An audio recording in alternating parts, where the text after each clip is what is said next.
third time ko. Since naging first year po sa Bible School, preach na po ako sa Watsnet. Kinakabahan pa rin po. Ngayon po, buksan po natin yung Bible natin sa 2 Corinthians chapter 12, verse 9. 2 Corinthians chapter 12, verse 9. Sabi po dyan, and he said unto me, my grace is sufficient for thee, for my strength is made perfect in weakness. Most gladly therefore will I rather glory in my infirmities, that the power of Christ may rest upon me. Ang topic ko po ngayon po ay pinag-iisipan ko pa kung the power of Christ o lalagyan ko ng grace. Kasi lahat naman tayo ay naligtas dahil sa biyaya ng Panginoon. Alam niyo po mga kapatid, sa Brima Seminary, tinuturo sa amin ng mga professor, lalo si Pastor Danny, yung tatlong F. Fear, frustration, and failure. Lahat po tayo nakadanas niyan this 2012. For the 12 months na yan, every month, meron tayong mga pinagdadaanan na hindi natin alam. Pero ang tanong, paano natin na-overcome yung tatlong ito? Yung 3M. Sa mga estudyante, maaaring sa school ninyo, natatakot kayo sa professor ninyo. Naranasan ko rin po yan. Maaaring natakot kayo pumasok dahil may kaaway kayo sa school ninyo. Dahil natakot kayo pumasok dahil yung grade ninyo, natakot din kayong ipakita sa parents ninyo.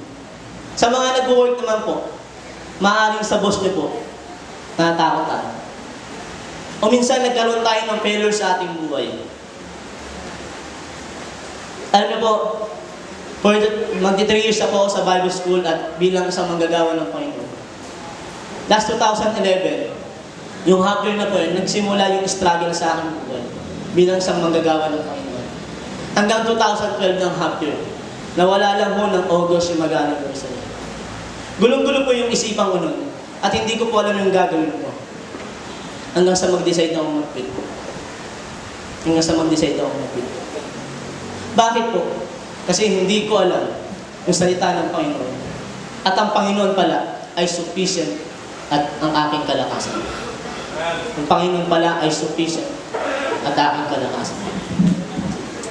Meron po dito ang dalawang bagay na meron tayong assurance sa Panginoon Jesus. Two things of assurance in Christ Jesus.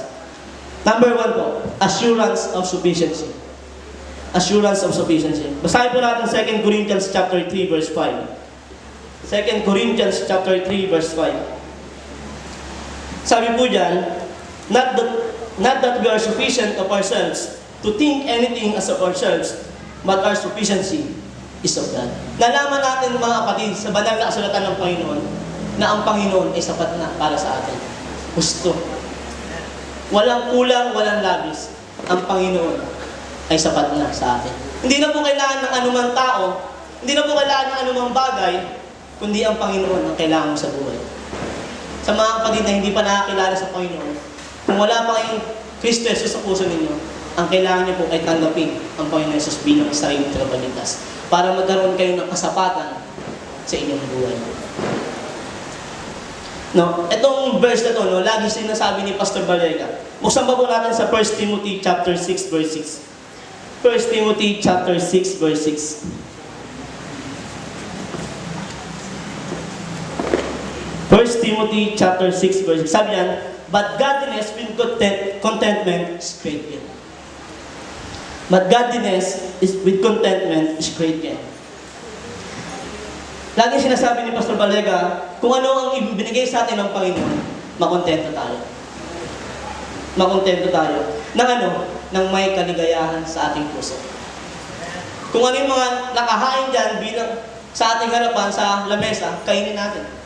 Kung anong meron ka ngayon, maging kontento ka. Anong kailangan natin gawin kung wala naman tayong mga bagay na yan? Magpray ka. Maghintay ka. Lagi natin naririnig to sa mga pastor. Wait for the right time. Wait for the right time. Bakit? Mainipin tayo mga kapatid. Mainipin tayo. Hindi natin nakuha maghintay. Hindi natin alam na pag naghintay tayo, mas malaking blessing pa yung matatanggap natin. Kaysa yung hinahangad mo kagad, pinipili mo. Sabi po ni Pastor no, sa aming mga worker, sabi niyan, ang isang bagay, pag wala sa tamang panahon, mawawala din. Pag ang isang bagay, pag wala pa sa tamang panahon, mawawala din yan. Ngayon, naghihintay ka ba ng matagal? O minamadali mo? Minamadali mo yung sarili mo? Pangalawa po, assurance of strength.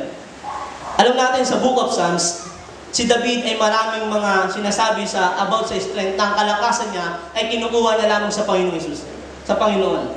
Ang sinabi rin ni Apostle Pablo sa Philippians chapter 4, verse 13, I can do all things through Christ Jesus which strengthened me. Ganon din si Moses, ganon din si Timothy, ganon din si Samson, yung mga 12 disciple, kumukuha sila ng kalakasan sa Panginoon. Alam niyo kung bakit naging matatag sila? Dahil ang kalakasan nila ay tanging sa Panginoon lamang. Hindi sila umaasa sa tao. Hindi sila umaasa kahit kanino man, kundi sa Panginoon. Laging sinasabi sa atin, no? Una nating tawagin ang Panginoon. Una nating tawagin, hindi yung katabi natin. Hindi yung kakilala natin. Una nating tawagin ang Panginoon. Conclusion po. Kung tayo ay meron 100% assurance sa Panginoon, sufficiency and strength, iiwan ko pong tanong sa inyo mga kapatid. Meron bang assurance sa atin ng Panginoon na manatili tayo sa gawain niya? Na hindi natin siya iiwan? Meron ba siyang assurance sa atin? O baka nandito ka lang dahil sa tao?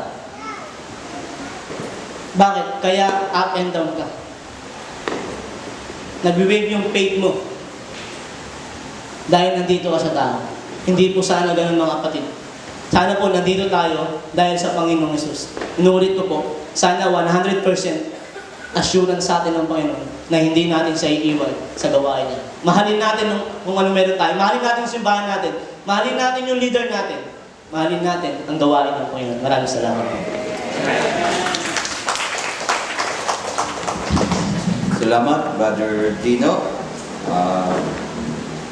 At ang ikapitong magsasalita ay tawagin ko na po. Hindi na po ito baguhan. Madalas na po natin itong naririnig. So,